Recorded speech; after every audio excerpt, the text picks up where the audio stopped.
Hello everyone, welcome to my channel. आज के इस वीडियो में हम half filled and fully filled orbital के स्टेबिलिटी को समझने के लिए एक और इम्पॉर्टेंट कॉन्सेप्ट को डिस्कस करेंगे, जो है स्थायीकरण ऊर्जा, स्टेबलाइजेशन एनर्जी। इस पर्टिकुलर वीडियो में हम स्टेबलाइजेशन एनर्जी का बेसिक कॉन्सेप्ट समझेंगे तथा इसको कैसे कैलकुलेट किया जाता है उसको देखेंगे। बहुत इंपॉर्टेंट कॉन्सेप्ट है एटॉमिक स्ट्रक्चर यूनिट का। इसका प्रॉपर नोट्स आपको प्रोवाइड करूंगा हिंदी में, जो आपके बीएससी सेमेस्टर एग्जाम्स के लिए बहुत हेल्पफुल होगा। स्टार्ट करते हैं स्थायीकरण ऊर्जा के बेसिक डेफिनेशन से। स्टेबलाइजेशन एनर्जी क्या होता है? विनिमय ऊर्जा, एक्सचेंज एनर्जी तथा युग्मन ऊर्जा, पेयरिंग एनर्जी के अंतर को स्थायीकरण ऊर्जा कहा जाता है। ठीक है। विन्यास के स्थायित्व को स्थायीकरण ऊर्जा की सहायता से भी समझाया जा सकता है। कोई भी जो विन्यास है, कोई भी जो ऑर्बिटल है, उसके स्थायित्व को, स्टेबिलिटी को हम स्थायीकरण ऊर्जा, स्टेबलाइजेशन एनर्जी के द्वारा भी समझा सकते हैं। बेसिकली विनिमय ऊर्जा, एक्सचेंज एनर्जी तथा युग्मन ऊर्जा, पेयरिंग एनर्जी के अंतर को स्थायीकरण ऊर्जा कहते हैं। कक्षकों का स्थायित्व स्थायीकरण ऊर्जा के समानुपाती होता है। विनिमय ऊर्जा इलेक्ट्रॉनों की चक्रण व्यवस्था पर निर्भर करती है। इसकी गणना निम्न सूत्र की सहायता से की जा सकती है। ठीक है। तो यहाँ पे जो विनिमय ऊर्जा है, हमने पिछले वीडियो में डिटेल में डिस्कस किया है। कॉन्सेप्ट बेसिक मैंने समझाया है, आपको चैनल के प्लेलिस्ट में मिल जाएगा, आप चेक कर सकते हैं। Basically atomic structure and periodic properties, जो एक इंपॉर्टेंट यूनिट है बीएससी सेमेस्टर एग्जाम्स के लिए, उस यूनिट के जितने भी इंपॉर्टेंट टॉपिक्स हैं, सभी टॉपिक्स मैंने अलग से प्लेलिस्ट में रखे हैं। आप चैनल की प्लेलिस्ट में चेक कर सकते हैं। वहां हिंदी मीडियम की सारे जो नोट्स हैं वो देख सकते हैं। इस चैप्टर के सभी वीडियोस देख सकते हैं, कॉन्सेप्ट समझ सकते हैं। तो विनिमय ऊर्जा, एक्सचेंज एनर्जी क्या होता है, उसके द्वारा हम कैसे किसी half filled and fully filled orbital का स्टेबिलिटी ज्ञात करते हैं, वो मैंने समझाया था। आज हम इस वीडियो में स्थायीकरण के बारे में देखेंगे, स्थायीकरण ऊर्जा के बारे में, कि ये किसी विन्यास की स्थायित्व को कैसे प्रभावित करता है। ठीक है।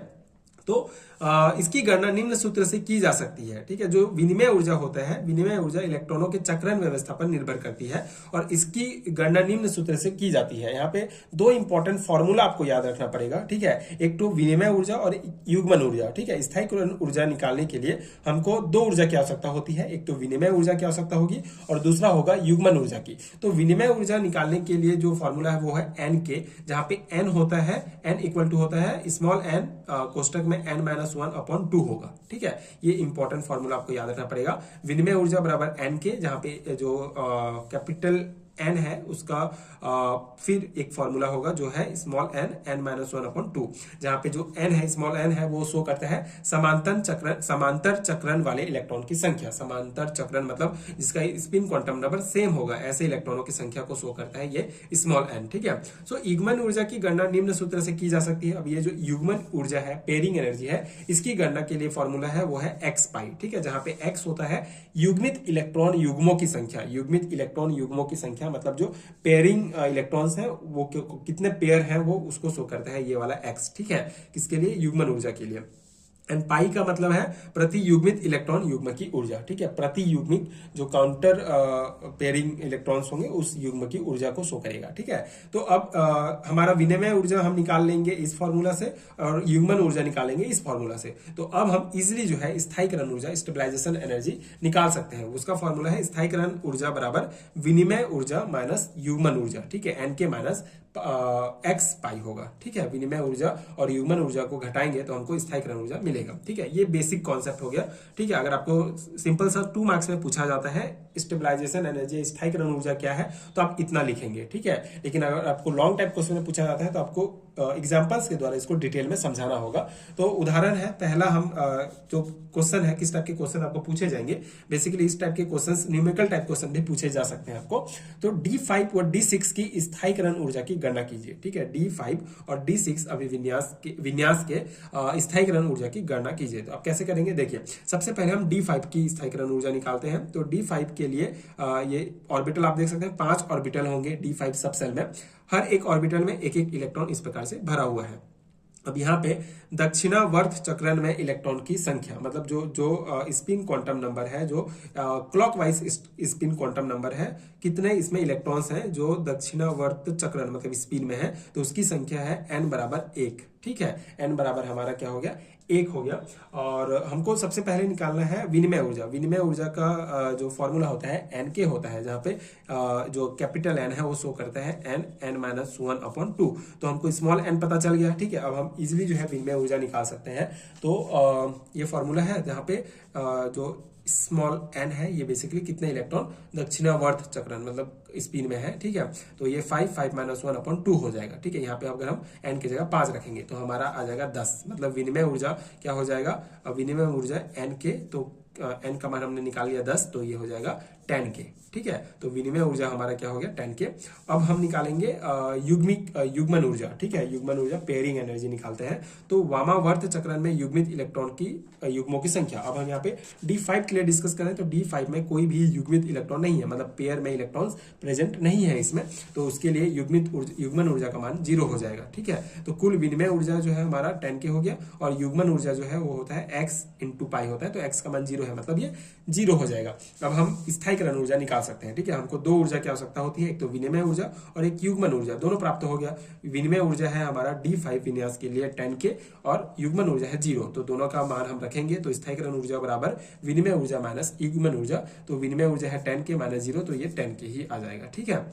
ये हमारा आ गया D5 के लिए 10 के क्या स्थायीकरण ऊर्जा, स्टेबलाइजेशन एनर्जी। इस प्रकार से आपको निकालना होगा। अब नेक्स्ट जो हमारा दिया गया है वो D6 दिया गया है, ठीक है। D5 और D6 दोनों का स्थायीकरण ऊर्जा निकालना है। तो D6 ऑर्बिटल की अगर हम बात करें तो इसमें 5 इलेक्ट्रॉन तो एक एक ऑर्बिटल में, इस प्रकार D6 अगर सब सेल की बात करें तो इसमें 5 ऑर्बिटल होंगे। तो एक एक इलेक्ट्रॉन सभी ऑर्बिटल में भर जाएंगे, और एक जो इलेक्ट्रॉन है वो फिर यहाँ पे फर्स्ट वाले ऑर्बिटल में आपके पेयरिंग बना लेगा, ठीक है। तो अब यहाँ पे कैसे निकालेंगे, देखिए दक्षिणावर्त चक्रण में इलेक्ट्रॉन की संख्या क्लॉकवाइज क्या है, 5 ही है, ठीक है। ये 1 2 3 4 5, ठीक है। इसमें इसको नहीं गिनेंगे दक्षिणावर्त चक्रण में।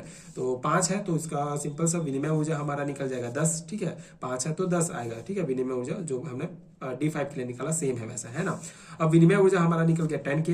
अब हमको इसका पेयरिंग एनर्जी निकालना है, ठीक है। तो वामावर्त चक्रण में इलेक्ट्रॉन युग्मों की संख्या। अब वामावर्त चक्रण में जो युग्म है वो एक युग्म की संख्या कितनी है, 1 है, ठीक है। मतलब एंटी क्लॉकवाइज कौन सा एक इलेक्ट्रॉन यहाँ पे प्रेजेंट है। तो x बराबर हो जाएगा 1, और युग्मन ऊर्जा हो जाएगा 1 इंटू पाई, ठीक है। मतलब x का मान हो जाएगा 1 रखेंगे हम लोग, ठीक है। तो x गुणा पाई होगा, तो युग्मन ऊर्जा हमारा निकल जाएगा पाई, ठीक है। पाई इंटू 1 होगा तो पाई ही होगा, है ना।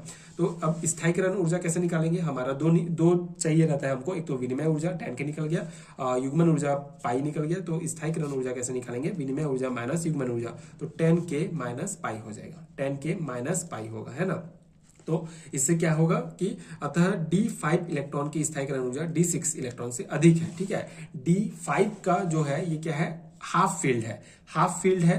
तो इसका स्थायीकरण ऊर्जा कितना है हमारा 10 के, और जो D6 है उसका स्थायीकरण ऊर्जा है 10 के माइनस पाई है, ठीक है। मतलब 22/60 है ना। आप ऐसा पाई का मान यहाँ पे रखेंगे तो 10 के माइनस पाई हो गया, है ना।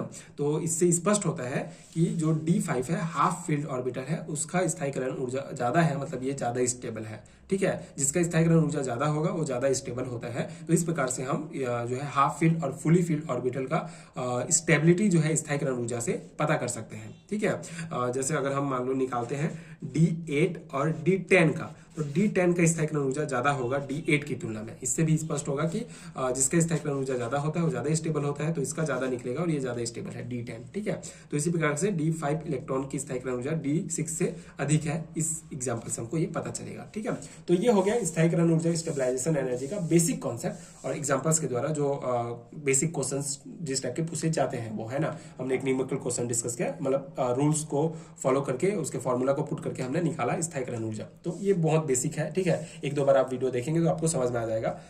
तो ये था स्थायीकरण ऊर्जा स्टेबलाइजेशन एनर्जी का कंप्लीट कॉन्सेप्ट। आई होप आपको समझ में आ गया होगा। ये प्रॉपर नोट्स मैंने आपके बीएससी सेमेस्टर एग्जाम्स के लिए प्रोवाइड किया, जिसको आप डायरेक्टली अपने थ्योरी एग्जाम्स में लिख सकते हैं। इसी प्रकार अगर आपको और रिटर्न नोट्स चाहिए बीएससी एंड एमएससी लेवल के सेमेस्टर एग्जाम्स के लिए, तो नीचे डिस्क्रिप्शन बॉक्स में आपको पीडीएफ स्टोर का लिंक मिलेगा, आप वहां चेक कर सकते हैं। वहां से आप रिटर्न नोट्स डाउनलोड कर सकते हैं एंड डायरेक्टली वहां प्रिपेयर कर सकते हैं अपने एग्जाम्स की। तो लिंक आपको नीचे डिस्क्रिप्शन बॉक्स में मिलेगा, आप चेक कर सकते हैं।